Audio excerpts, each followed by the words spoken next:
저희가 마가복음 한 장씩 지금 나가고 있기 때문에 중간중간에 사건 이벤트들이 혹은 가르침들이 이렇게 약간 스킵해서 지나가는데 아마 집에서 읽고 계시기 때문에 잘 따라오시라고 생각합니다.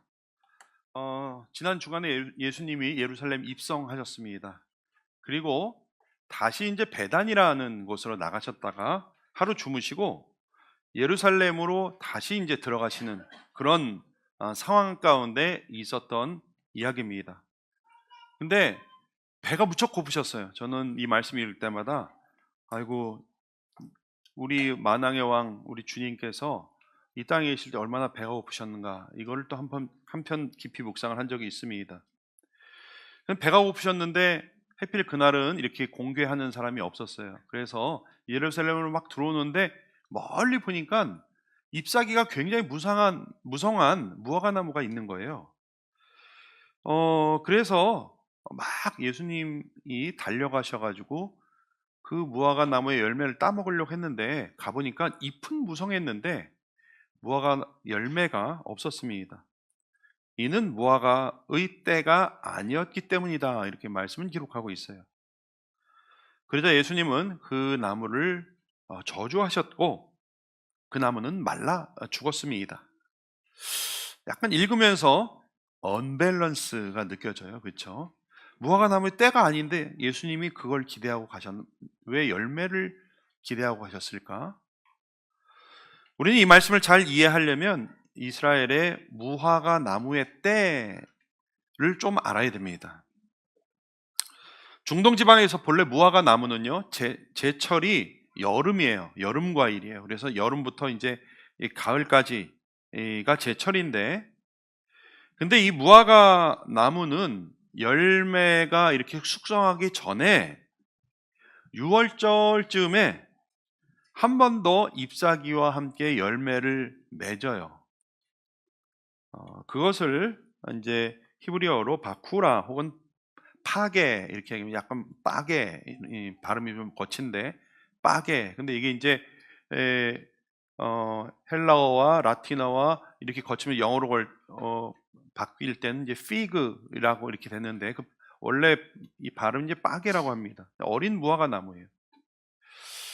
근데 이건 일종의 이제 조색 열매예요. 풋 열매인데 이거는 뭐냐면 성숙하기 전에 한 번 무성한 잎사귀와 함께 열리는 열매예요.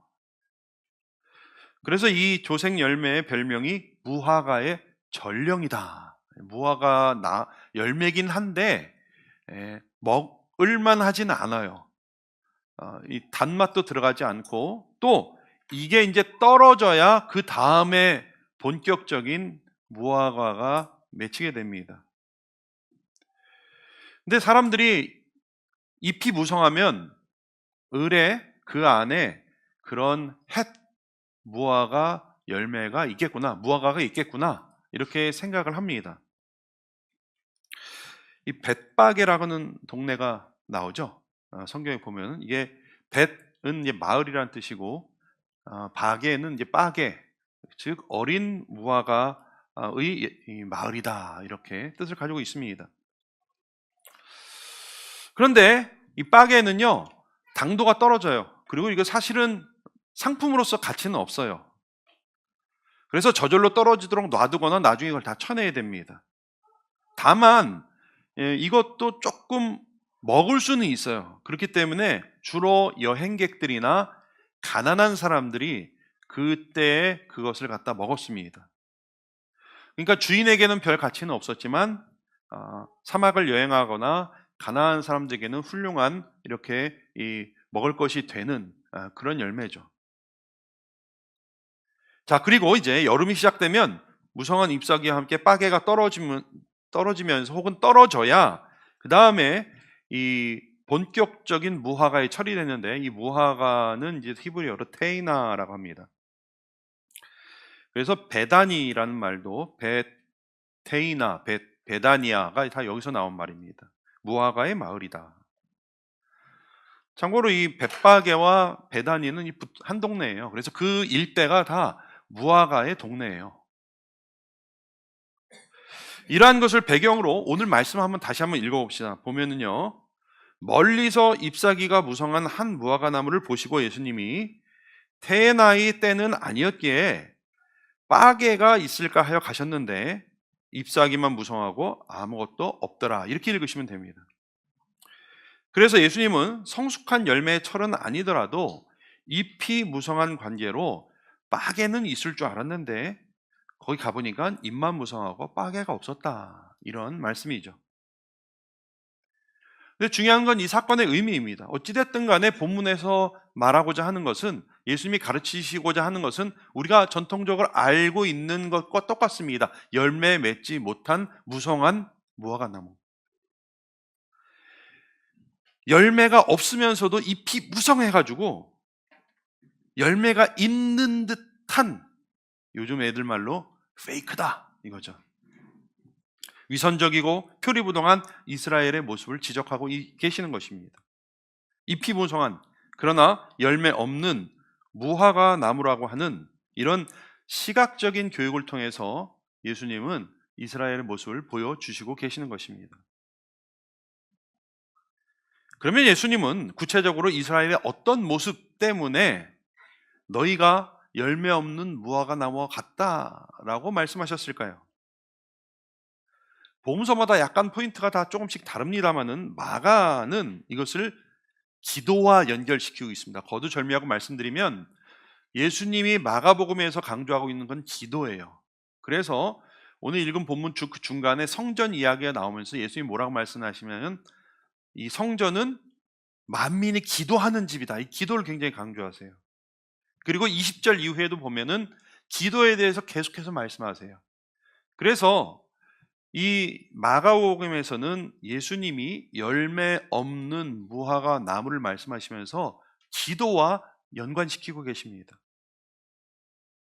간단히 말씀드리면 이스라엘은 기도하지 않았고, 기도했다 하더라도 믿음으로 기도하지 않았고 또 잘못 기도했다는 것이에요. 그래서 이것을 오늘 한 가지씩 좀 살펴보려고 합니다. 첫 번째, 예수님은 이스라엘이 기도라고 하는 특권과 축복을 무시하고 기도하지 않는 모습을 보시고 열매 없는 무화과 나무라고 말씀하셨습니다. 뭔가 성전에서요, 종교적인 행위를 많이 해요. 제사도 드리고 뭐 많이 하는 것 같아요. 그런데 정작 기도하지 않는 이스라엘의 모습을 보고 예수님은 마치 잎만 무성하고 열매가 없는 무화과 나무와 같다, 이렇게 말씀하고 계시는 것입니다. 어쩌면 오늘날 우리도 신앙생활을 하면서 봉사도 많이 하고 많은 활동들도 하지만 정작 기도하지 않는 열매 없는 무화과 나무 같을지도 모릅니다. 하나님의 백성이 삶 가운데 가장 쉬우면서도 가장 안 되는 게 기도가 아닌가 싶습니다. 기도는 사실 어려운 것은 아닌데 잘 안 하게 되는 것도 기도죠.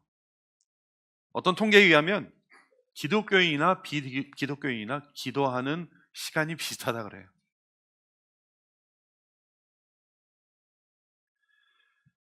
근데 저는 이 말씀을 읽으면서 사실 조금 싸늘함을 느껴요. 등골이 서늘해요. 왜냐하면 예수님이 그 나무를 저주하셨다는데 저는 굉장히 조금 약간 충격적으로 다가와요. 그냥 기도해라 이렇게 말씀하시면 되는데 열매 없는 무화과 나무를 놓고 저주하셨어요. 이건 굉장히 심각하다는 거죠. 기도하지 않는 것이 뭐 그리 큰 죄냐? 이렇게 말씀하실 수 있어요. 물론 기도하지 않는 것이 크라임은 아니에요. 범죄는 아니에요. 그런데 성경에서는 분명히 죄다, 신이다 이렇게 말하고 있습니다. 앤드류 머리라고 하는 사람이 기도의 능력, 기도의 시리즈가 많은데 기도의 능력이라는 책에서 이런 얘기를 했어요. 기도하지 않는 것을 단순히 게으름이나 연약함으로 간주할 수 있다. 시간이 없고 다른 것에 신경을 쓰느라 기도하지 못한다고 합리화하는 것이 큰 죄라는 생각이 들지 않을 수 있다. 그러나 성경은 분명히 기도하지 않는 것이 죄라고 말하고 있다. 우리는 사무엘의 맹세를 기억하고 있을 것이니 나는 너희를 위하여 기도하기를 쉬는 죄를 여호와 앞에 결단코 범치 아니하겠다. 여기 영어를 보니까요, 기도를 멈춤으로 주님께 반하는 죄를 짓지 않겠다 이렇게 되어 있어요. 그러니까 기도를 멈추는 것이 하나님에 반하는 것이고 하나님에 대항하는 것이다. 그러한 죄다. 이렇게 성경은 표현하고 있어요. 전혀 지금 항상 말씀드리지만 종교적인 의무를 다하지 않기 때문에 죄다 이렇게 말씀드리는 것이 아니에요. 쉬지 말고 기도하라고 했는데 좀 쉬었다, 그것이 죄다, 이런 말씀을 드리는 것이 아닙니다. 그러면 왜 기도하지 않는 것이 죄입니까?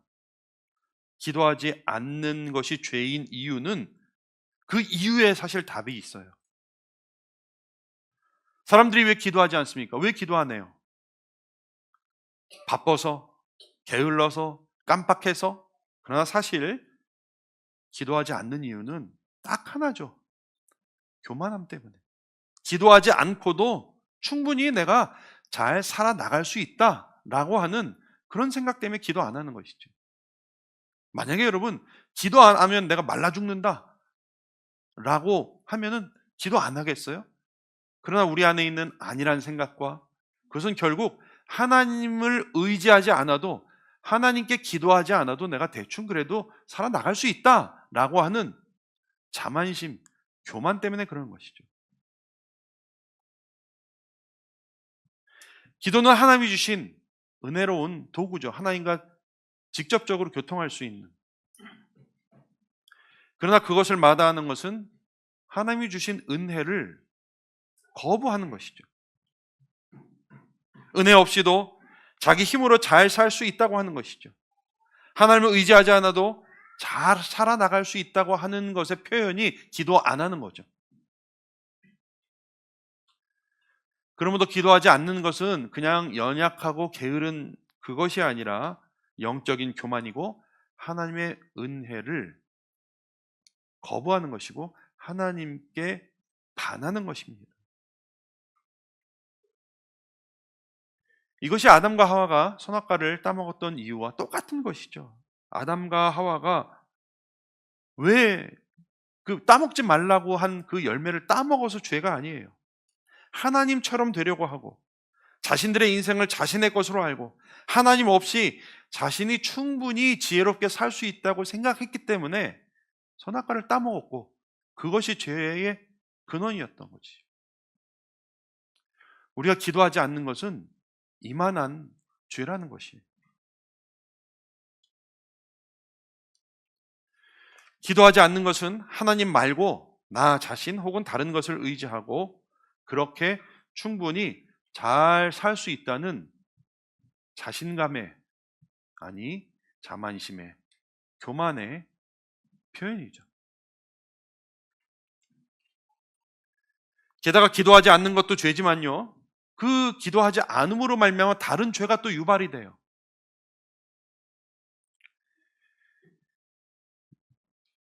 얼마 전에 그 전에 섬기던 교회 권사님들이 찾아오셨어요. 그러면서 막 이제 뭐 사담을 하면서 뭐 사인 얘기하고 하는, 누구 어떻게 지내세요? 뭐 얘기하다가 뭐 우리 교회 권사 중에 한 명이 그 전보로 다닌다는, 전보로. 그러면서 본인도 갔다 왔대요. 그러면서 그런 분을 안 봤는데 너무 황당하고 당황스러워서 뭐라고 얘기해야 되나.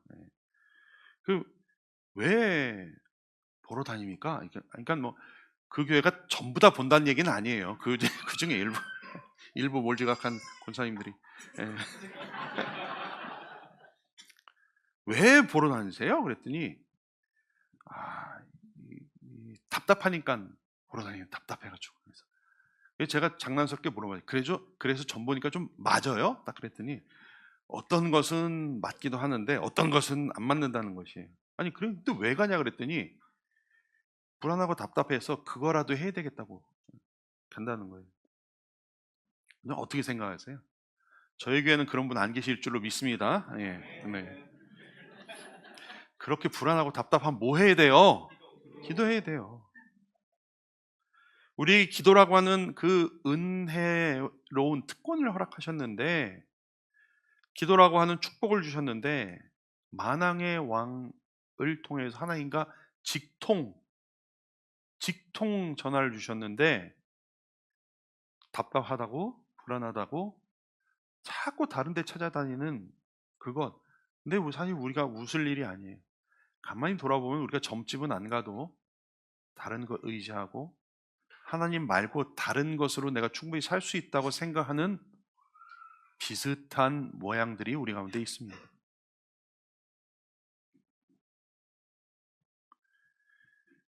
밤에 잠 잘 주무십니까? 네. 불안하고 답답하면 잠 잘 안 오잖아요. 워렌 위어스비 목사님이 이런 얘기를 했어요. 잠을 잘 수 없다면 양을 세지 말고 목자를 만나라.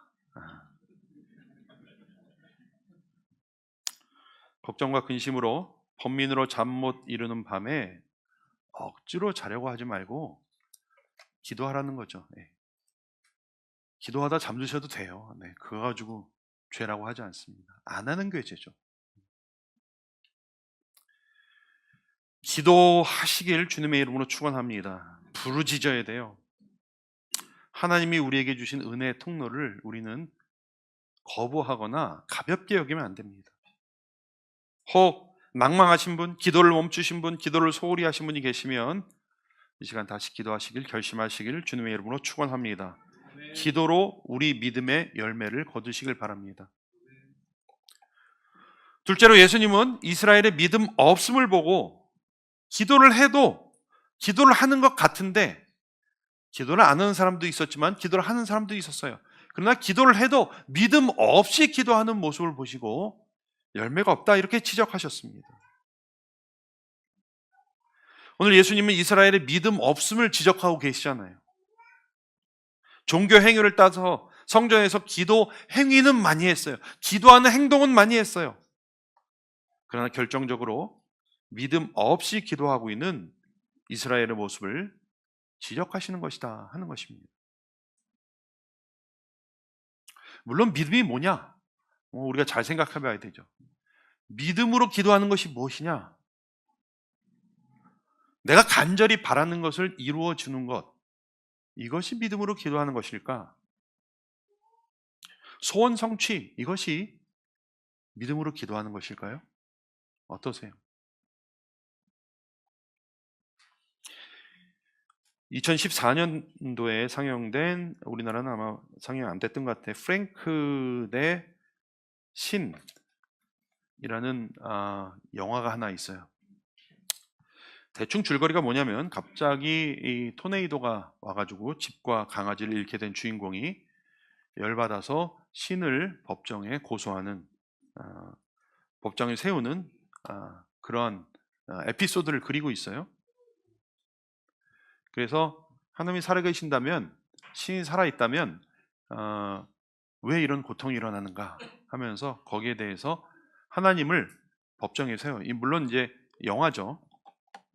근데 전 처음에 이제 기독교 영화인가 봤는데 보니까 뭐 달라이 라마도 나오고 막 나와요. 여기서 말하는 신은 아마 그냥 아마 기독교인이 만들었는데 일반적으로 그렇게 얘기했는지 모르겠어요. 근데 이제 거기서 법정에서 이제 뭐 증인이랑 뭐 참고인 데려다 얘기를 하잖아요. 그런데 한 주교가 이제 증인석에서 증언을 하는 거예요. 근데 여기서 믿음의 기도가 뭔지 알려주는 단서가 있더라고요. 보니까 거기서 주교가 증언해요. 내가 힘을 달라고 기도했더니 하나님은 나에게 어려움을 주셨습니다. 나를 강하게 하시려고. 내가 지혜를 달라고 기도했더니 하나님은 나에게 해결해야 할 문제를 주셨습니다. 내가 용기를 달라고 기도했더니 하나님은 나에게 극복할 위험을 주셨습니다. 내가 사랑을 달라고 기도했더니 하나님은 나에게 곤경에 처한 사람들을 주셨습니다. 그러면서 말합니다. 제 기도는 응답되었습니다. 비슷하게도 여러분 뭐 전에 한번 제가 보여드렸는데 에반 올마이티라고 하는 그런 영화에서도 기도 응답에 대한 대화를 하는데 이런 얘기가 나와요. 누가 인내를 달라고 하면 하나님이 그 사람에게 인내심을 줄까요? 아니면 인내심을 발휘할 기회를 주실까요? 용기를 달라고 하면 용기를 주실까요? 용기를 발휘할 기회를 주실까요? 가족이 가까워지게 해달라고 하면 갑자기 감정을 주실까요? 아니면 사랑할 수 있는 기회를 주실까요?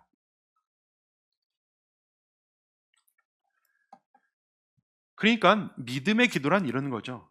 내가 원하는 소원 성취가 믿음의 기도는 아니에요. 무조건 믿는다고 내가 원하고 바라는 것을 들어주신다고 그것을 믿는 것이 믿음의 기도는 아니에요. 하나님은 하나님의 방식으로 가장 좋은 것으로 그러나 반드시 응답하신다는 것을 믿는 게 믿음의 기도죠. 저는 아까 그 영화 보면서 좀 서늘했어요. 예. 용기를 달라고 하면 고난을 주신다 그러니까 이거 용기는 구하면 안 되겠다. 근데 오늘 말씀은 좀 더 신학적으로 살펴볼 필요가 있어요. 23절에 내가 진실로 너희에게 이르노니 누구든지 이 산들어 들리어 바다에 던지우라 하면 그 말하는 것이 이룰 줄 믿고 마음에 의심치 아니하면 그대로 되리라. 그런 말씀이 있어요. 그래서 우리가 약간 헷갈리는 거예요. 근데 이 말씀은 기도의 초능력을 말하는 것은 아닙니다. 이 말씀을 가지고 사람들이 다 무슨 산을 옮기는 믿음 이렇게 생각하는데 그것이 아닙니다. 이것은 원래 구약 성경의 예언에 관한 기도예요. 골짜기마다 도두어지고 산마다 작은 산마다 낮아지며 고르지 않은 곳이 평탄케 되며 하며 메시아가 오면은 이루어질 그 일들에 대해서 스가랴라든지 여러 군데 이런 예언이 나옵니다. 게다가 예수님이 말씀하셨을 때 이 산은 시온산, 성전이 있는 산이에요. 그래서 예수님은 이 말씀을 하시면서 곧 성전의 시대가 끝나는 것에 대해서 지금 말씀하고 계시는 거예요. 그러니까 오늘 말씀은요, 산을 옮기는 그런 어떤 능력에 대해서 말하는 것이 아니라 구약의 예언이 이루어지는 것에 대한 것을 말씀하시는 것이죠. 어쨌든 신학적으로 좀 복잡하긴 했지만 오늘 예수님이 말씀하시는 것은 하나님의 말씀이 이루어짐에 대한 기도예요. 그 뜻이 이루어지는 것에 대한 기도를 말씀하시는 것입니다. 그 기도를 통해서 하나님이 당신의 뜻을 이루어 가신다는 말씀을 하고 계시는 것이에요. 오늘날 우리도 기도하면 다 들어주신다가 아니에요. 하나님의 뜻이 이루어지길 위해서 기도하라. 그럴 때에 우리의 기도를 통해서 하나님이 일하신다. 이런 뜻입니다. 그것이 믿음의 기도예요. 내가 믿는 게 다 소원 성취되는 것이 아니라 내가 주의 나라와 주의 의를 구할 때 우리의 기도를 통해서 주의 뜻이 이루어지는 것, 그것이 믿음의 기도입니다. 이것이 열매 맺지 못하는 무화과 나무와 연결되는 것입니다. 하나님은 우리의 기도를 통해서 열매를 많이 맺으시려고 해요. 우리의 기도를 통해서 당신의 일을 이루어가길 원하십니다.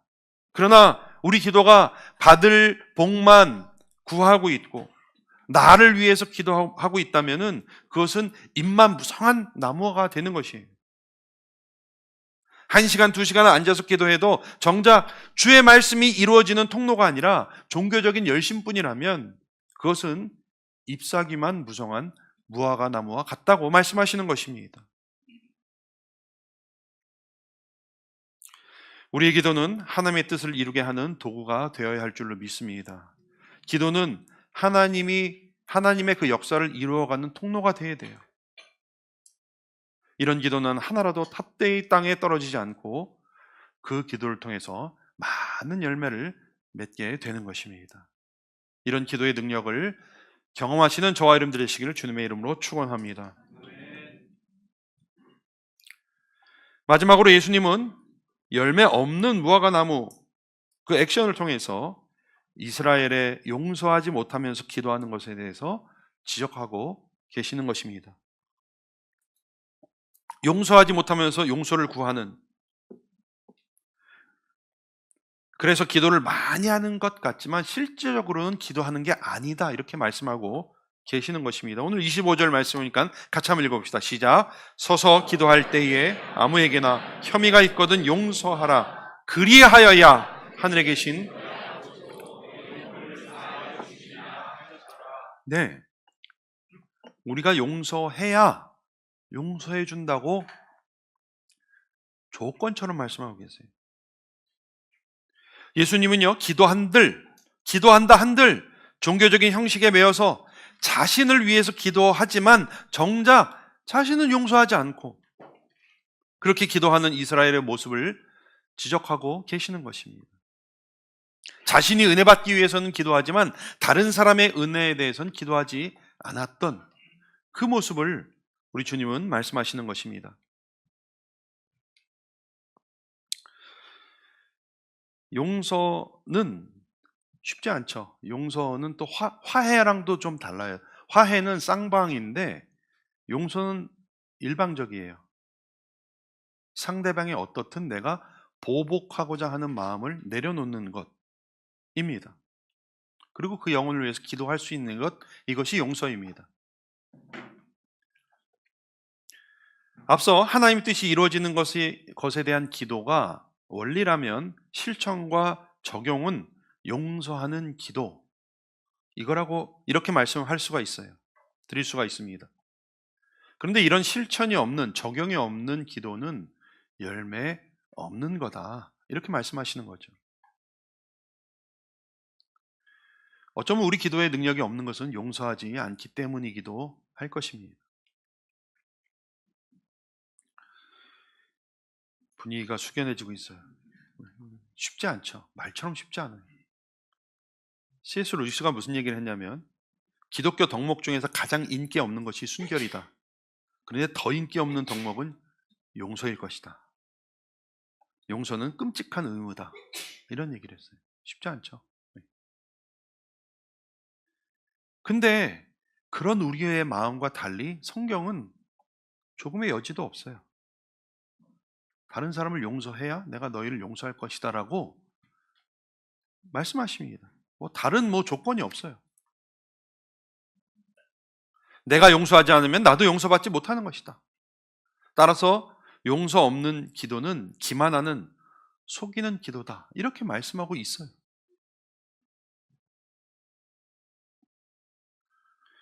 저도 한동안 용서의 문제를 정말 심각하게 놓고 고민하면서 목사가 이래도 되나 생각하면서 굉장히 많이 이렇게 연구도 하고 기도도 하고 했는데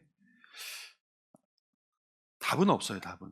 그러니까 그냥 성경 아무리 보면 볼수록 그냥 성경에서는 그냥 하라고 말씀하시지 그게 쉬울 것이니까 어떻게 하면 쉽다 이렇게 말씀하지는 않으셨어요. 다만 성경을 제가 보면서 제가 깨달은 것은 성경에서 용서를 얘기할 때는 절대로 감정적으로 접근 안 하시더라고요. 감성적으로 용서에 대해서 이야기를 하고 있지 않아요. 성경은 철저하게 의지적으로 용서에 대해서 접근하고 있어요. 성경은요, 용서를 소위 어떤 힐링의 측면에서 이야기하고 있지 않습니다. 용서를 하면 네 마음도 편하고 이런 식으로 말하고 있지 않아요. 용서를 해도 마음이 불편할 수 있는데 그것을 감수하고 용서하라는 거예요. 용서에 관한 책들 저도 많이 읽었어요. 하여튼 내려가도 지금 많이 있는데 성경은 그 용서의 기술에 대해서 이야기하고 있지 않습니다. 그냥 용서하라고 말씀하고 계세요. 최근에도 제가 용서에 관한 어떤 인문학적으로 접근한 책을 하나 읽었어요. 제가 소개해드릴까 말까 하다가 용서란 무엇인가 하면서 이거는 물론 기독교인이 쓰긴 했는데 굉장히 인문학적으로 접근을 했어요. 제 생각을 확장하는데 굉장히 유익했는데 권하고 싶지는 않습니다. 읽다가 3번 떨어뜨렸어요. 졸려서.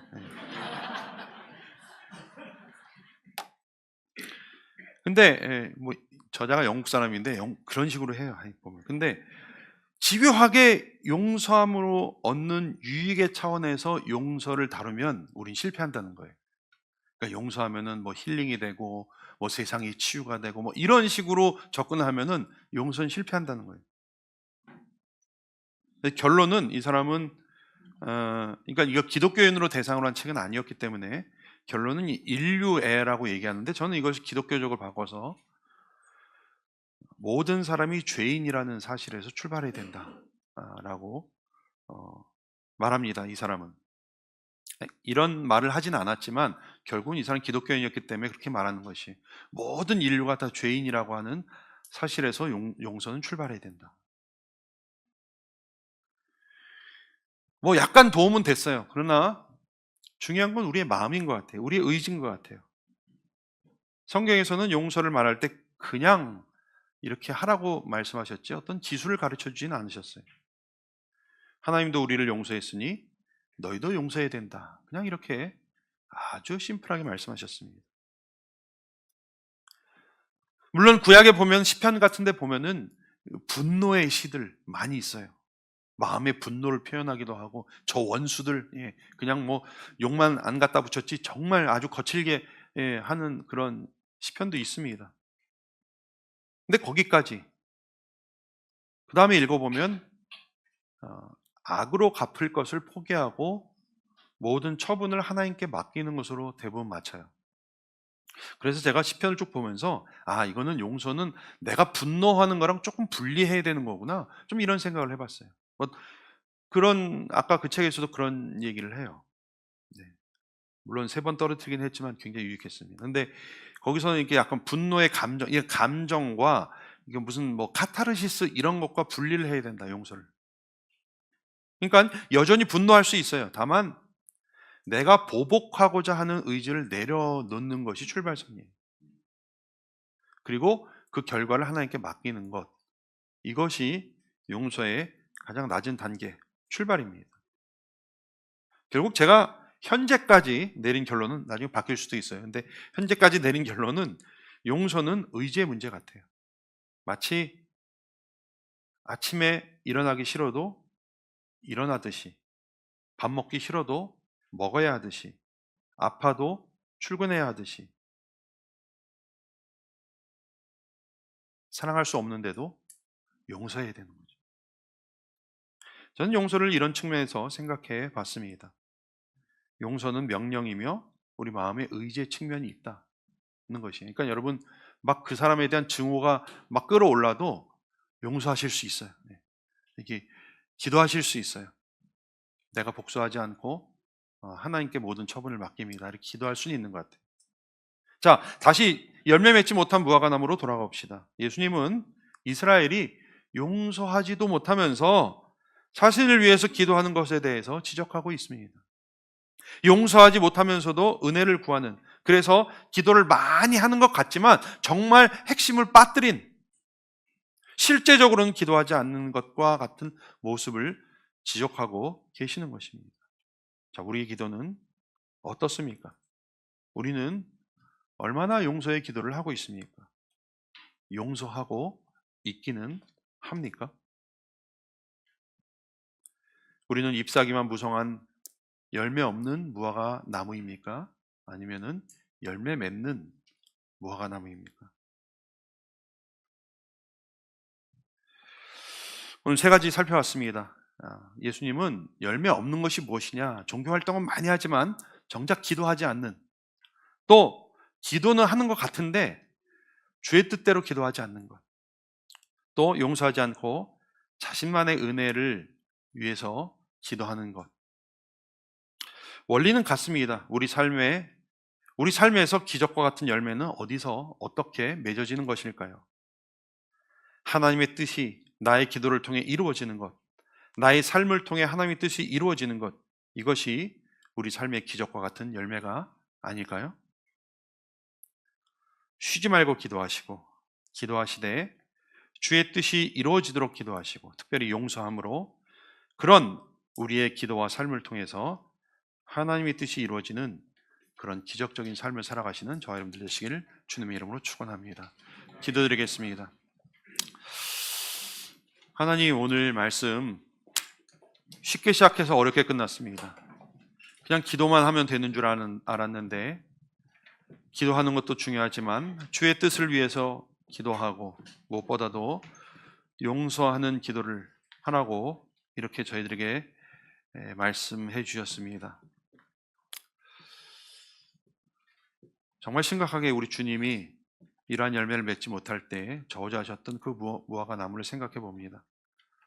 혹시 우리의 삶이 그런 나중에 말라버리는 그런 무화과 나무와 같지 않은지 돌아보게 하시고, 그래서 이 시간 주님 주신 은혜대로 결단하게 하시고, 그래서 기도하는, 또 믿음으로 기도하는, 그리고 용서하는 기도를 하는 저희가 되게 하셔서 우리의 삶을 통해서 주렁주렁 많은 주님의 열매가 맺히는 것을 경험하는 저희가 되게 하여 주시옵소서.